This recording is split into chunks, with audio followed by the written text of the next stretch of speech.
한 어린 아이가 머리가 굉장히 뛰어나요.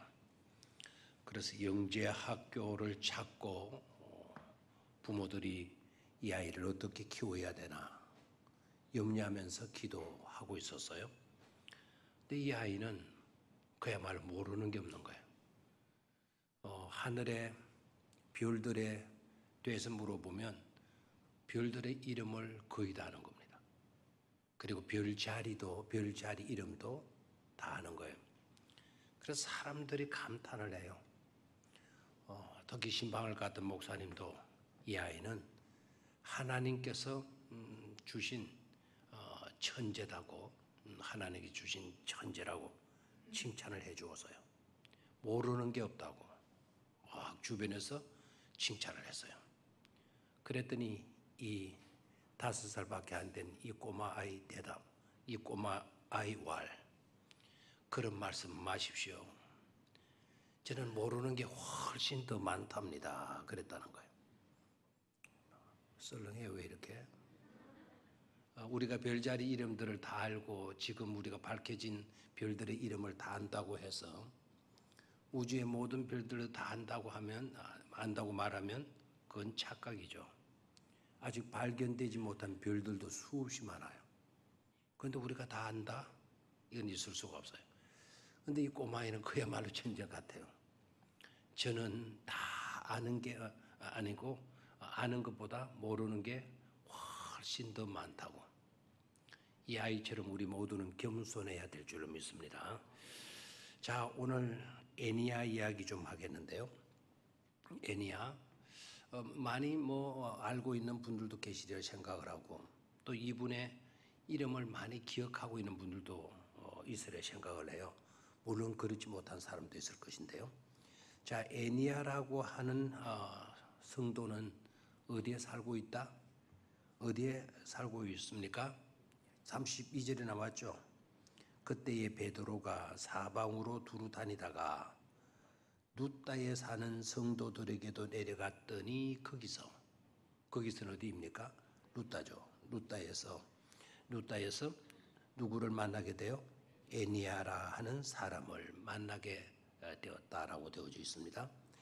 그런데 그 애니야의 형편이 지금 어떻습니까? 중풍에 걸려가지고 8년 동안 어디에 누워 있습니까? 침상에 누운 지가 8해라. 사정이 어떠합니까? 딱 가지고죠. 침상에 누운 채로 8년을 지냈다라는 겁니다. 8년. 8주도 힘들 텐데 8개월도 힘들 텐데 8년이나 침상에 누워서 꼼짝도 못하고 그렇게 누워서 지냈다. 얼마나 답답하고 힘들었겠어요? 근데 실제적으로 여러분 경험해서 아시겠지만 아픈 사람도 문제이지만 그런 사람을 돌보는 보호자들, 가족들도 힘들지 않겠어요? 힘든 거예요. 침상에 누워있는 사람 돌보느라고 직장도 포기해야 되는, 어떤 집에는 고등학교 다니는 아이가 휴학을 하더라고요. 휴학을 해서 어머니 돌보더라고요. 그 아이는 결국 고등학교를 끝내 가지를 못하더라고요. 주변에 있는 사람도 굉장히 힘들고 어렵죠, 그죠? 그런데 그 애니야라고 하는 사람을 누가 만나죠? 누가 만납니까? 바로 베드로가 사방으로 두루 다니다가 루따에 가서 바로 그 사람 애니야를 만나게 됩니다. 34절 너무나도 귀중하죠. 베드로가 만난 그 애니야에게 베드로가 다가가서 말을 합니다. 애니야야, 예수 그리스도께서 너를 뭐하게 하신다? 낫게 하신다. 누가? 예수 그리스도께서 너를 낫게 하신다. 예수님이 여기에 지금 계셔야 안 계세요? 예수님 계시지 않죠. 부활 승천하시고 이 땅에는 우리 눈에는 보이는 것으로 함께 하시지 않죠. 자, 예수 그리스도께서 너를 낫게 하시니 자기가 내가 낫게 하겠다가 아닙니다. 내가 예수의 이름으로 너를 고쳐주겠다가 아닙니다. 내가 낫게 하겠다 이런 말을 하면 안 돼요. 내가 예수 그리스도의 이름으로 너를 고쳐주겠다 그렇게 말해도 안 돼요. 왜요? 내가가 누구이기 때문에, 주어가 되기 때문에. 그래서 베드로의 이 정확한 표현을 여러분들이 좀 기억하셔야 돼요. 예수 그리스도께서 너를 낫게 하신다. 다시 한번, 예수 그리스도께서 너를 낫게 하신다. 우리를 치유해 주시는 분은 누구이시다라는 겁니까? 예수 그리스도.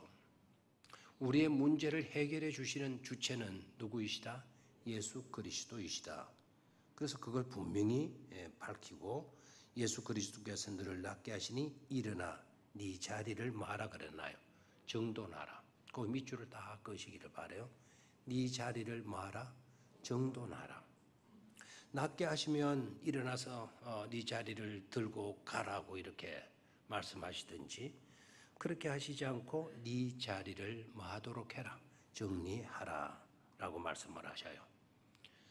그 말씀이 마치자마자, 그 말씀이 끝나자마자 어떻게 됐다고요? 곧 일어나. 자, 이럴 때 신나야 돼요. 곧 일어나니. 그냥 일어나니가 아니고 그 앞에 단어가 한자이지만 힘이 나요, 안 나요? 힘이 나죠. 어떻게 됐다고요? 곧 일어나니. 곧 일어나니. 시간을 오래 끌었습니까? 아니죠. 바로 즉시 그 에니야가 일어나니. 35절, 루따와 샤론에 사는 사람들이 다 그를 보고 누구께로 돌아오니라, 주께로 돌아오니라 그래서요. 아멘입니까? 그래, 놀라운 해피엔딩이죠. 그 에니야가 건강 나은 것만 해도 감사한 일이고 기쁜 일이고 좋은 일인데, 그것으로 끝나지 않고 에니야가 고침 받은 일로 인하여서 그 마을에 사는 사람들이 누구를 믿게 되었다? 예수님을 믿게 되었다. 믿게 되었다는 말은 나오지 않았어요. 누구께로 돌아오니라, 주께로 돌아오니라, 예수님께로 돌아오니라. 놀라운 축복, 놀라운 은총이 아닐 수가 없습니다. 자, 이 내용을 읽고, 짧은 내용이에요. 짧은 내용을 읽으면서 여러분 어땠습니까? 그 모습이 머리에 그려집니까? 침상에 누워있는 중풍병 걸려서 8년 동안 고생하던 그 에니야를 만나는 베드로, 만나주시는 베드로 딱 생각해보고요. 그리고 그 에니야에게 주께서 너를 고치신다, 주께서 너를 낫게 하신다, 일어나서 네 자리를 마도록 해라, 정돈하도록 해라. 그 말씀이 딱 떨어지는 거. 그 광경을 한번 그려보시기를 바래요. 그랬더니 누워있던 그 에니야가 어떻게 된다고요? 진짜 바로 적시로 뭐 했다는 겁니까? 가답, 일어나서 일어나니 루따와 샤론에 사는 사람들이 그를 보고 누구께 돌아왔다? 주님께로 돌아왔다. 그 돌아오는 수많은 무리들을 한번 연상해 보시기를 바래요. 자, 오늘 이 말씀 생각하겠는데 굉장히 은혜로운 그런 말씀이 아닐 수가 없습니다.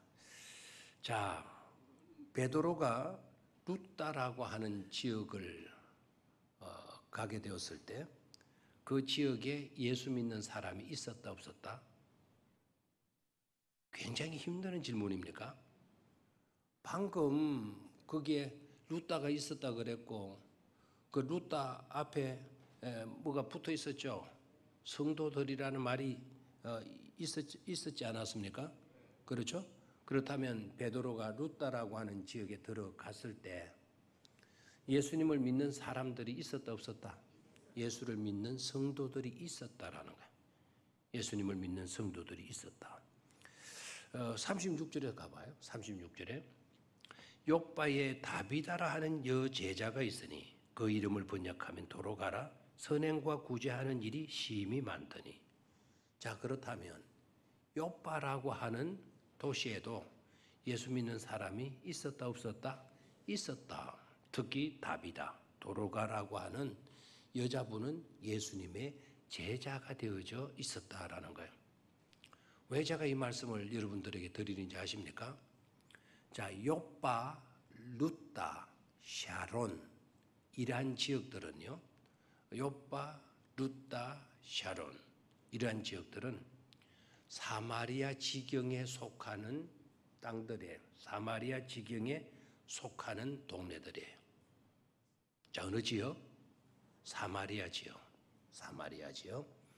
그때 당시 사마리아 지역은 선민에 속한다, 이방인에 속한다? 이방인에 속한다 이 말입니다. 자, 놀랍죠? 유대인들에게 주어졌던 그 복음이 어디까지 들어가 있는 것을 보게 되죠? 사마리아 지역, 사마리아 사람들에게도 그 복음이 들어가 있는 것을 보게 돼요. 자, 이것은 어떻게 된 거냐? 베드로가 가서 열심히 전도해가지고 예수 믿는 사람들이 있게 된 것인가? 그게 아니다 이겁니다. 그게 아니다. 이미 이곳에서 예수님을 믿는 사람들이 있게 된 것은 두 종류의 그 유대인들이 있어요. 두 종류의 유대인. 하나는 정통 히브리파 유대인이 있어요. 정통 히브리파 유대인. 또 유대인 중에는 헬라파 유대인들이 있어요. 헬라파. 다시 한번. 유대인들은 크게 두 부류로 나누게 돼요. 어느 출신들? 정통 유대파, 정통 유대 혈통을 이어받고 받아온 유대파가 있고요. 정통 그 히브리파 유대인들이 있고 또 한편으로 이방인들의 피가 섞인 유대인들도 있었다 그래요. 그래서 그 유대인들을 헬라파 유대인이라 이렇게 이야기를 하는 겁니다. 이 두 부류에는 특징이 있어요. 정통 히브리파 유대인들은요, 우리는 정통 유대인들이니까, 그러니까 이분들은 굉장히 정통을 중요시해요. 정통을 버릴 수가 없다. 정통을 우리는 지켜가야 된다. 우리라도 지켜야 된다. 그렇게 생각을 하고 핍박이 스데반으로 인해 핍박이 일어났을 때에도 이 사람들은 목숨 걸고 예루살렘을 떠나잖아요. 본토를 고소해요. 우리는 절대로 죽으면 죽었지 이 땅을 떠날 수가 없다 해가지고 정통 히브리파 유대인들은 어디를 지키고 있었어요? 유대 땅을 지키고 있었다라는 거예요. 예루살렘을 절대로 이들은 떠나지 않아요. 그런데 헬라파 유대인들, 이들은 핍박이 주어지게 되어졌을 때 예루살렘 성전마저도 파괴되고 엄청난 핍박이 일어나게 되었을 때 이 사람들은 어떻게 된죠? 살기 위해서 이 고통과 어려움을 피하기 위해서 디아스포라 하게 돼요. 디아스포라의 뜻이 뭐죠?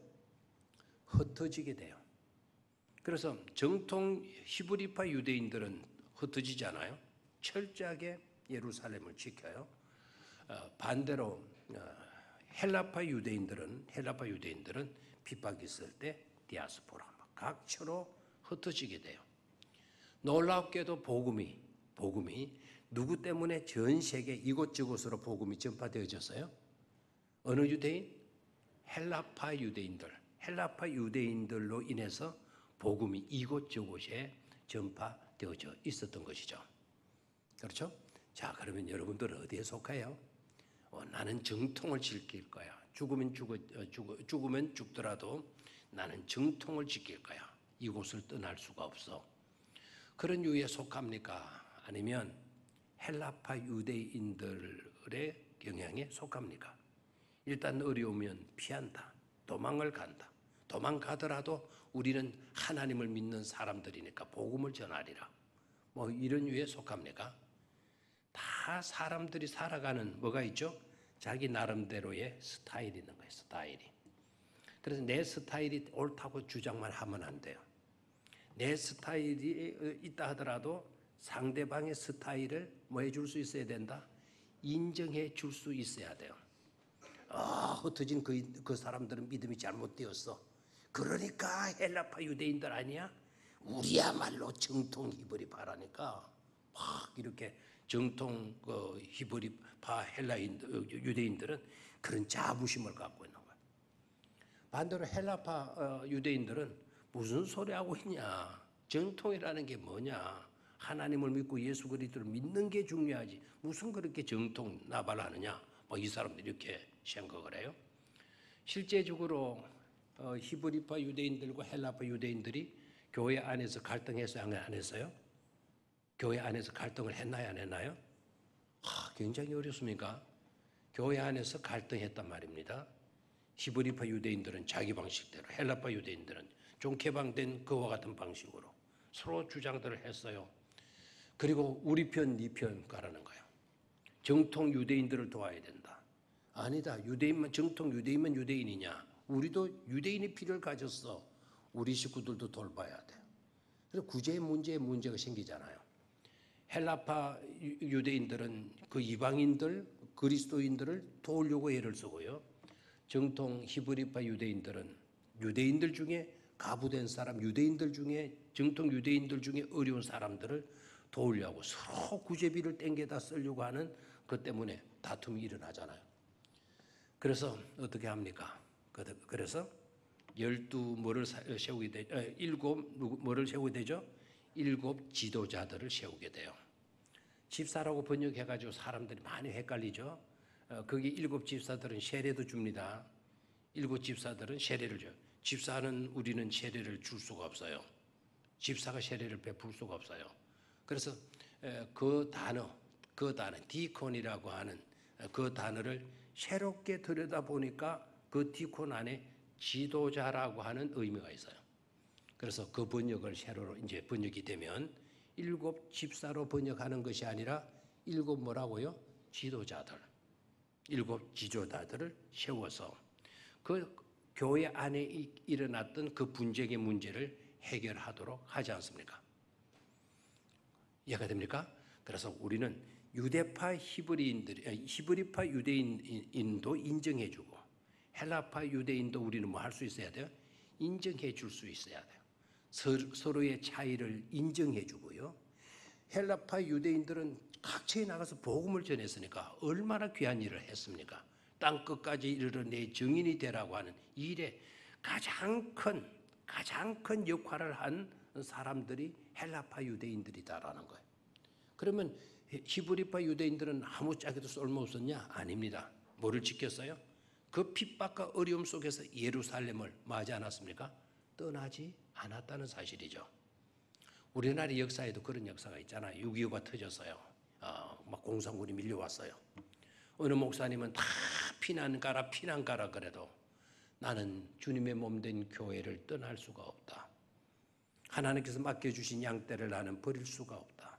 그래서 끝까지 제단에 엎드려서 기도하다가 공산당에게 끌려가서 결국 뭐 하신 분이 있어요? 순교하신 목사님도 계셔요. 남들이 보면 피신 갔다가 거기에서 좀 말씀 전하고 또 뭐 조용해지면 와서 다시 교회 맡아서 양떼들을 돌보면 되는 거 아니야? 이렇게 말하는 사람들도 있어요.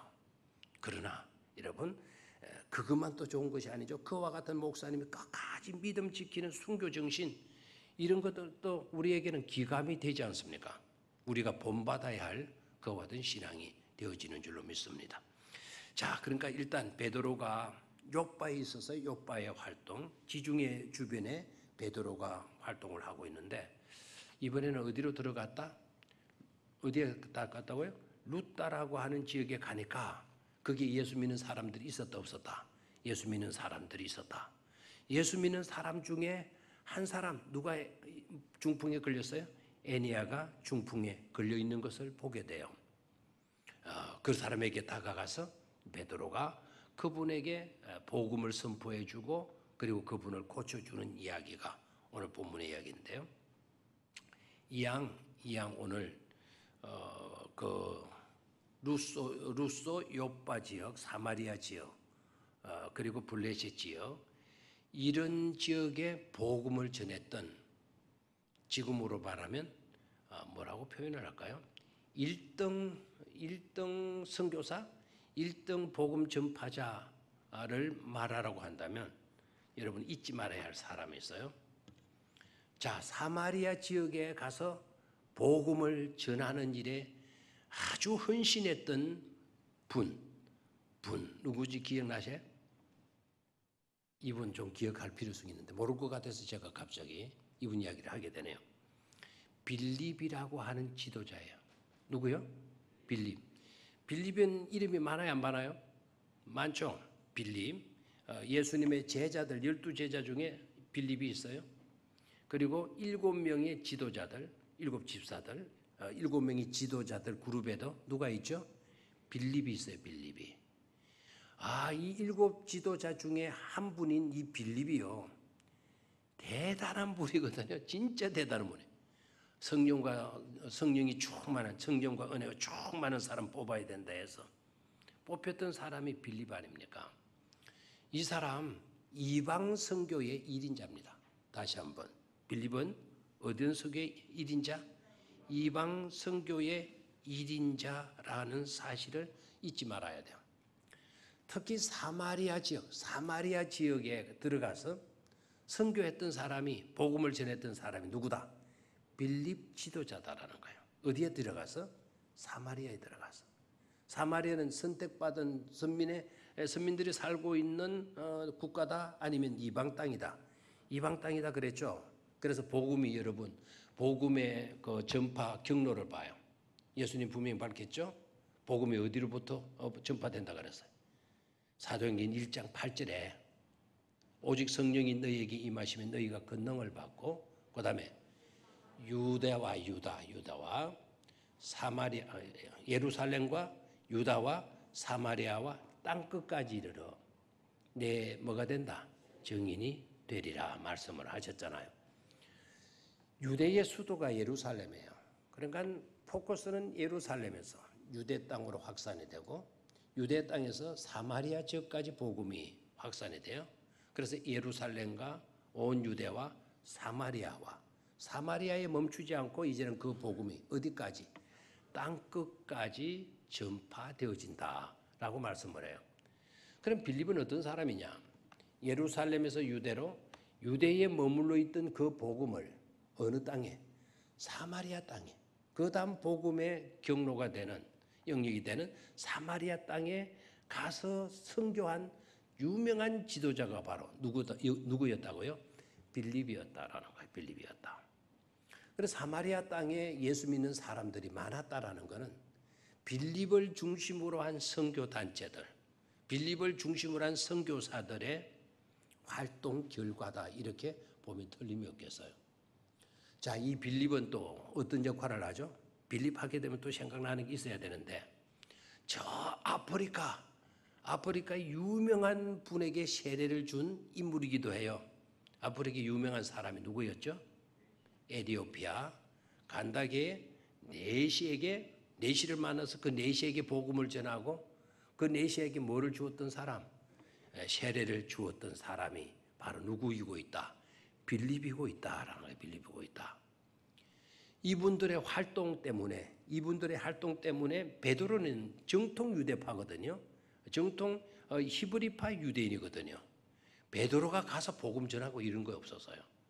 베드로는 거기에 가서 예수 믿는 사람이 있으면 거기에 가서 예수 믿는 사람들을 상대로 하고 그들을 돕고 하는 그런 역할을 베드로가 해요. 그들에게 일선에 나가서 복음을 전파했던 사람들은 헬라파 유대인들이었다. 그 헬라파 유대인들 가운데 대표적인 인물이 바로 아까 7 지도자 중에 들어갔던 누구였다?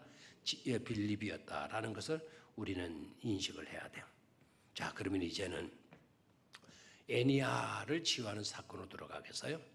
자, 애니야라고 하는 이 사람 뭐에 걸렸었다? 중풍에 걸렸었다. 형편이 어떻게 됐죠? 침상 위에 누워 있었다. 몇 년 동안? 8년 동안 침상 위에 누워 있었다. 그런 자에게 누가 다가갔죠? 예수님, 베드로가 다가가서 그에게 뭐라고 이야기했습니까? 예수 그리스도가 너를 낫게 하신다. Jesus Christ heals you. 예수 그리스도가 너를 낫게 하신다. 예수 그리스도가 너를 낫게 하신다. 그 다음 뭐라 그랬나요? 일어나, get up, 일어나. 네 자리를 뭐하라? 네 자리를 정돈하라. Take care of your mat. 매트리스, 그 매트를 정리해라. 네 자리를, 네가 깔고 누웠던 그 요를 뭐 하도록 해라. 정리하도록 하라는 거예요. 이 사건과 비슷한 사건이 기억나지 않습니까? 요한복음 5장에 들어가서 보면 베데스다 우물가에 몇 년 된 환자, 38년 된 환자를 누가 고쳐주시죠? 예수님께서 고쳐주셔요. 예수님께서 고쳐주시는데 우리 주님이 그 환자 만나가지고 네가 낫고 싶으냐 질문하고, 진짜 뚱딴지 같은 질문이죠. 그 낫고 싶으냐 질문하고 그 반응을 하게 되니까 예수님이 뭐라고 그래요? 일어나라. 일어나 네 자리를 들고 뭐하라 그랬죠? 걸어가라. 내가 너에게 말한다. 일어나. get up해서 네 자리를 들고 pick하면 your seat. 네 자리를 들고 그 다음에 어떻게 해라? and walk 가도록 해라. 그때는 가라고 말씀을 하죠. 우리 주님이 가라고 말씀을 하죠. 자, 오늘 에니야 사건에서는 네 자리를 뭐하라 그랬나요? 정돈하라 그랬어요. 자, 저를 봐요. 말씀을 조금 여러분 깊이 있게 묵상하면서 읽으셔야 돼요. 그냥 근성으로 쭉 읽어 내려가 가지고는 대다수의 은혜들을 다 놓쳐버리게 돼요.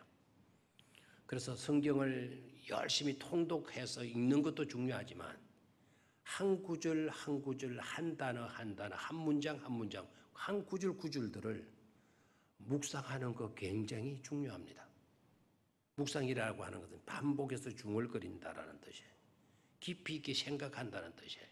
그냥 근성으로 쭉 읽어 내려가는 것이 아니고 반복으로 중얼거리면서, 반복으로 그 말씀을 내까리면서 생각하고 생각하는 것.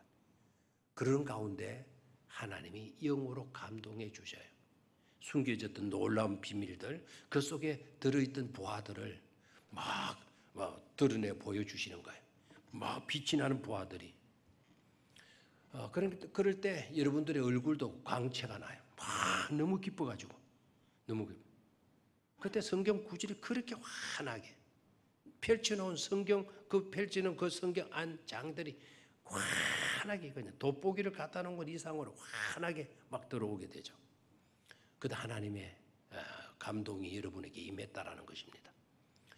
자, 베데스다 우물가에서 예수님은 네 자리를 픽업해서 그리고 뭐 하라 그래는 걸어가라, walk하라. 오늘 베드로는 에니야에게 일어나라, 그리고 네 자리를 뭐 하도록 해라, 정돈하도록 해라.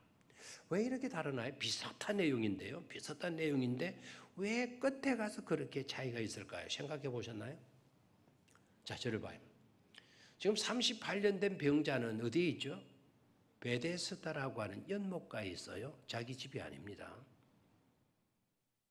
이 사람은 고침받았으니까 어떻게 해야 돼요?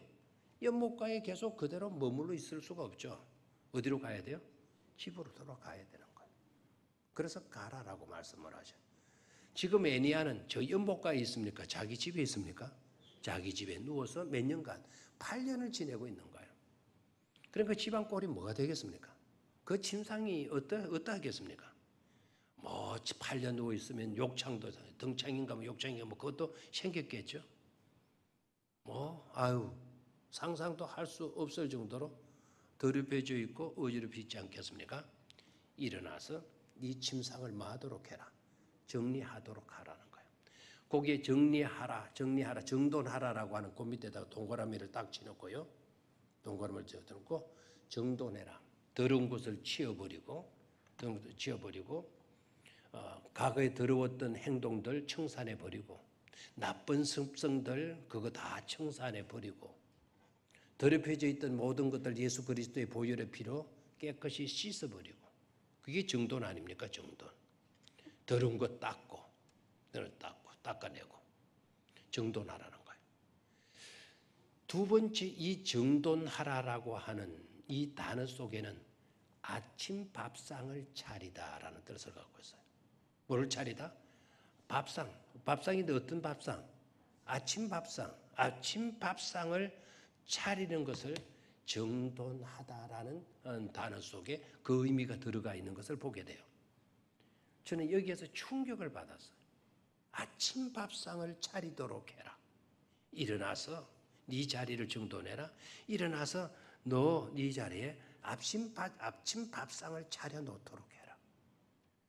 야, 이거 정말 충격적인 내용이 아닐 수가 없어요.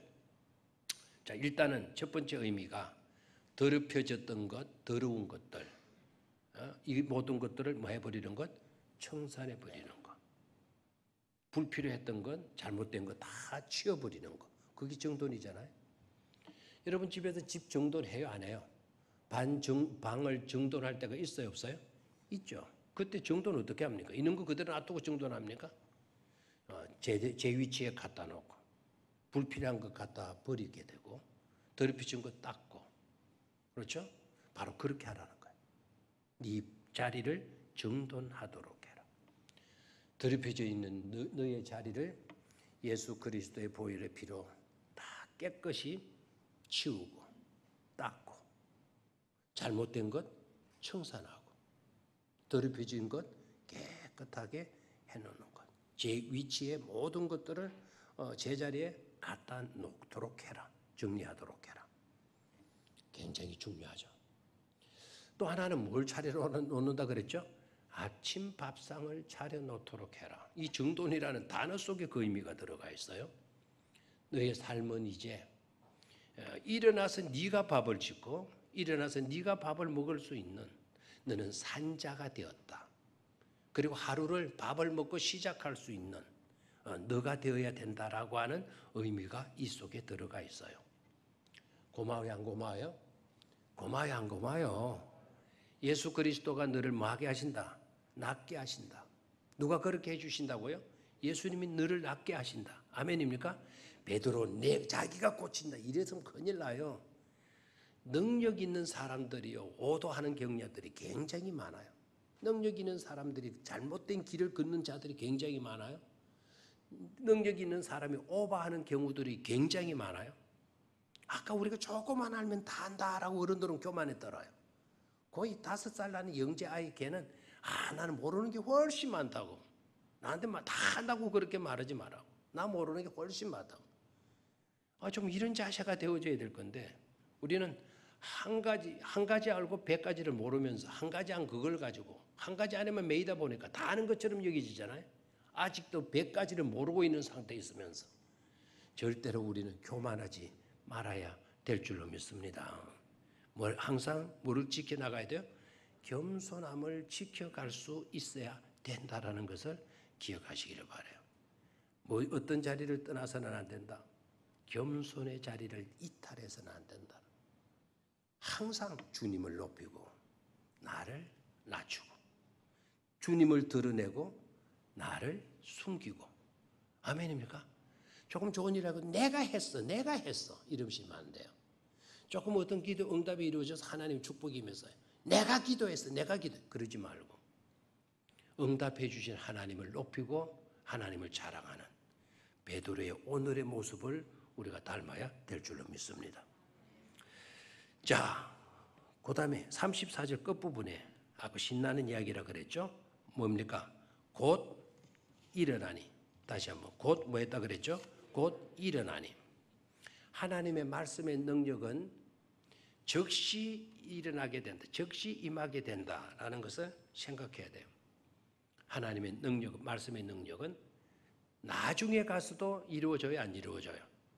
이루어져요. 그런데 이 자리에서는 8년이라고 하는 지루한 시간이 이미 지나갔어. 이 사람에게 다시 1년 뒤에 2년 뒤에라고 하게 되면 아마 지쳐서 중간에 쓰러질 수도 있어요. 그 형편을 아시고 하나님은 이 사람의 병을 어떻게 고쳐주셨다? 즉시로 곧 바로 일어나니. 일어났다는 말은 이 사람을 뭐 해주셨다는 것입니까? 고쳐주셨다라고 하는 뜻이죠. 아멘입니까? 자, 그래서 이제 결론을 정리를 했다가겠어요. 35절에 보니까 루따와 샤론에 사는 사람들이 다 그를 보고 누구께로 돌아왔다? 주께로 돌아왔다. 여기서 과정을 여러분이 잘 보셔야 돼요. 베드로 어떤 사람이었어요? 베드로 어부였죠. 이 사람 예수님을 따랐죠. 장담까지 했죠. 근데 막상 예수님이 어려움에 놓이게 되어지니까 베드로 어떻게 됐죠?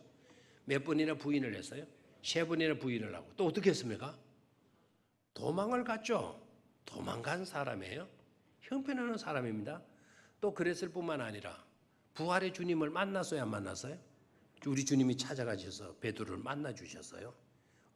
아침 아주 모닝 빵을 만들어 구워 가지고 주고요. 모닝 그 생선도 구워 가지고 베드로에게 주면서 베드로를 회복시켜 줘요. 여러분 아셔야 하는데 부활하신 주님을 만나고 난 뒤에 베드로는 실족하는 일이 있었다 없었다? 예수님을 부인 그때부터는 예수님을 확신을 가지고 전했다? 이겁니까? 성경을 많이 안 읽으셨군요. 베드로가 부활하신 예수님을 만나고 난 뒤에도 엉뚱한 소리 많이 했습니다. 실망스러운 모습 너무 보였습니다. 꼭 우리들 같아요. 우리들 같아요. 부활하신 주님을 만나고 난 뒤에도 우리 고기나 잡으러 가자. 지 혼자 또 가는 것도 아닙니다. 자기 친구들 불러가지고 우리 고기나 잡으러 가자. 그때가 여러분 부활의 주님을 안 만났을 때가 아닙니다. 부활 주님 만나고 난 뒤에도 그렇게 흔들렸던 사람이 누구죠? 베드로예요. 그런데 그 베드로, 그렇게 흔들렸던 베드로이지만 누구 지금 베드로를 탓하는 사람이 있나요, 없나요? 없어요. 그런 그를 누가 고치시죠? 하나님이 고치셔 주시는 거예요.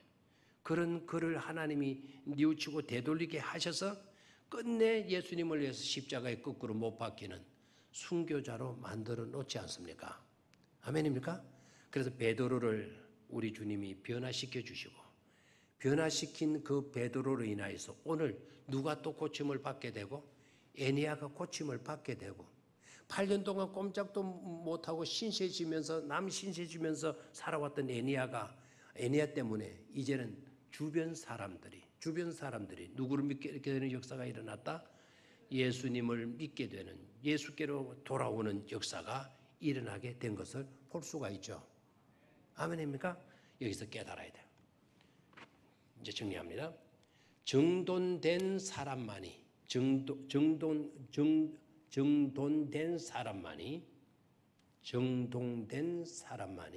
다음 따라하십시오. 그 발음이 제가 잘 안 되네요. 정돈된 사람만이. 다시 한번 빨리 시작. 정돈된 사람만이 남을 도울 수가 있다라는 거예요. 누구를 도울 수 있다? 남을 도울 수 있다. 정돈 이거 왜 이래 안 되는? 정돈된 사람만이 누구를 도울 수 있다? 남을 도울 수 있다. 아멘입니까? 애니야가 정돈되더니 자기의 삶을 정돈하더니 그 정돈된 그 애니야 때문에 그 인근의 어느 지겠죠? 루따와 샤론의 사람들이 누구께로 돌아오더라? 주께로 돌아오더라. 감사하죠, 그죠? 정돈된 사람을 통해서 주께로 돌아오게 되더라는 것. 자, 그러면 믿음의 사람이란 과연 누구를 말할 수가 있냐? 어떤 사람을 말할 수가 있냐? 진정한 믿음의 사람은 어떤 사람일까? 진정한 믿음의 사람은 어떤 사람일까? 예수 그리스도 안에서 삶이 정돈된 사람이 바로 믿음의 사람이라 말할 수가 있다라는 거예요. 한번 따라하십시오. 예수 그리스도 안에서 삶이 정돈된 사람. 그런 사람이 어떤 사람이다? 믿음의 사람이다. 자, 옆 사람을 한번 바라보면서 믿습니까? 예수님 믿으시죠? 이렇게 한번 질문하자요. 예수님 믿으시죠? 네, 예수님을 믿으시면 그 사람이 바로 그분이 옆에 있는 그분이 믿는다고 말한 그분이 어떤 사람이라는 거예요? 예수님으로 인하여서 자기의 삶이 뭐했던 사람? 정돈된 사람. 더러운 것은 예수 그리스도의 보혈의 피로 깨끗이 닦아졌고 잘못된 것은 고쳐졌고, 그렇죠? 모든 것을 죄의 위치에 두게 되고 이런 사람을 가리켜서 우리는 진정한 어떤 사람이다. 믿음의 사람이다. 그렇죠? 그리고 정동된 사람만이 이타주의로 살아갈 수 있다. 너를 도울 수 있는, 너에게 도움을 줄 수 있는 그런 삶을 살아갈 수가 있다라는 것을 오늘 본문을 통해서 발견할 수가 있는 줄로 믿습니다. 자, 오늘 어떤 사람이 되자고요? 정돈된 사람. 일어나라, 네 자리를 마도록 해라. 정돈하도록 해라. 이제 좀 발음이 되네요. 빨리 하락하는 안 되네.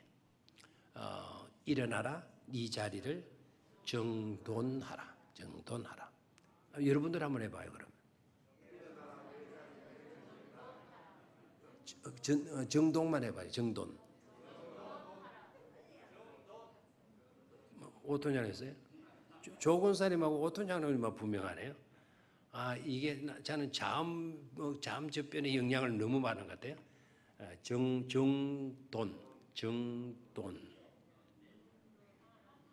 다시 한번 정돈하라. 아멘입니까? 네 자리를 마라. 정돈하라. 아멘. 뭐를 차리라? 아침 밥상 차리라. 이제 집에 가서 아침 밥상 차려. 이게 너무 멋지잖아요. 내일 아침부터 너 뭘 해? 아침 밥상 차려. 새 삶을 출발하도록 해. 이런 축복, 이런 은총, 이런 은혜의 능력이 우리 교회 안에 충만할 수 있게 되기를 주의 이름으로 축원합니다.